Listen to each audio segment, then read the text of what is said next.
Temujin, जिन्हें बाद में गेंगिस खान के नाम से जाना गया, का बचपन कठिनाइयों से भरा था। 1162 में जन्मे तेमुजिन की दुनिया विशाल मैदानों और घुमंतू कबीलों की थी। दुश्मन कबीले ने उनके पिता को जहर दे दिया। इस घटना ने तेमुजिन और उनके परिवार को जिंदगी की जंग लड़ने पर मजबूर कर दिया। उन्हें अक्सर भूखे रहना पड़ता था और एक जगह से दूसरी जगह भागते रहना पड़ता था। तेमुजिन ने वफादारी और रणनीतिक सोच का महत्व सीख लिया।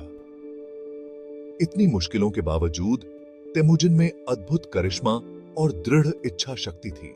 तेमुजिन का सपना सिर्फ जिंदा रहने से कहीं बड़ा था। उनका सपना था हमेशा लड़ने वाले मंगोल कबीलों को अपने नेतृत्व में एक करना। कूटनीति और सैन्य कौशल के मेल से तेमुजिन ने मंगोल कबीलों को एकजुट करना शुरू कर दिया। एक कुशल योद्धा और न्यायप्रिय नेता के रूप में उनकी प्रतिष्ठा हर जीत के साथ बढ़ती गई। 1206 तक तेमुजिन ने मंगोल कबीलों को एक कर दिया था।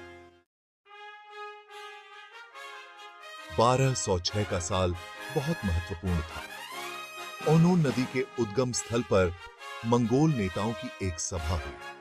उन्होंने तेमुजिन को अपना सर्वोच्च नेता स्वीकार किया और उन्हें चंगेज खान, सभी मंगोलों का महान खान घोषित किया।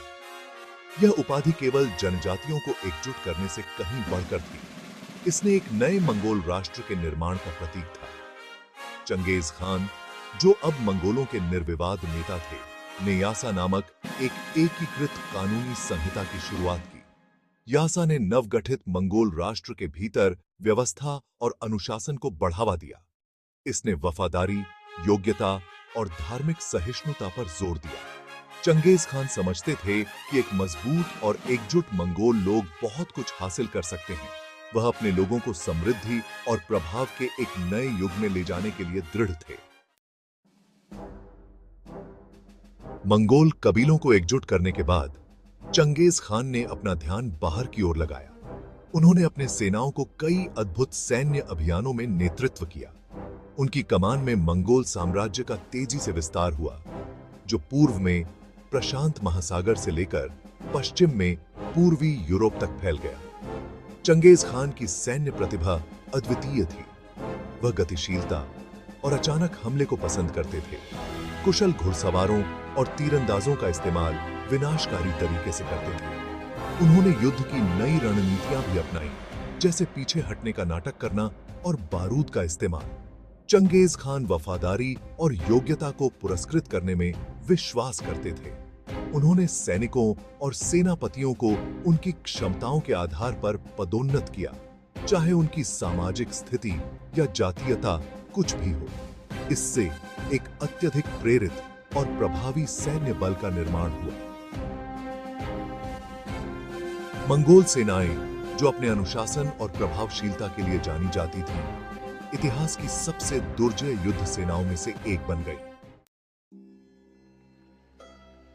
एक जटिल विरासत, उपलब्धियां और विवाद।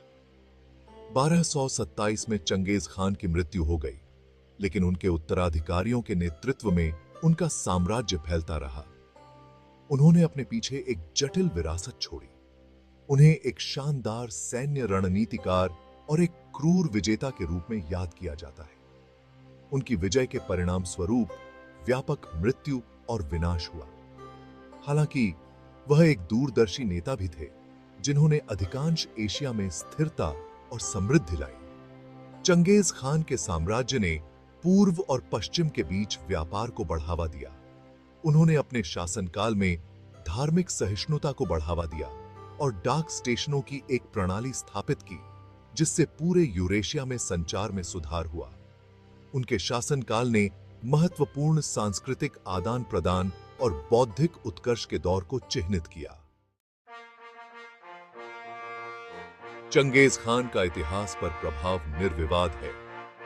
उन्होंने एक विशाल साम्राज्य का निर्माण किया, जिसने दुनिया पर एक अमिट छाप छोड़ी। उनकी कहानी महत्वाकांक्षा, नेतृत्व और विनम्र शुरुआत से सत्ता के शिखर तक पहुंचने की कहानी है।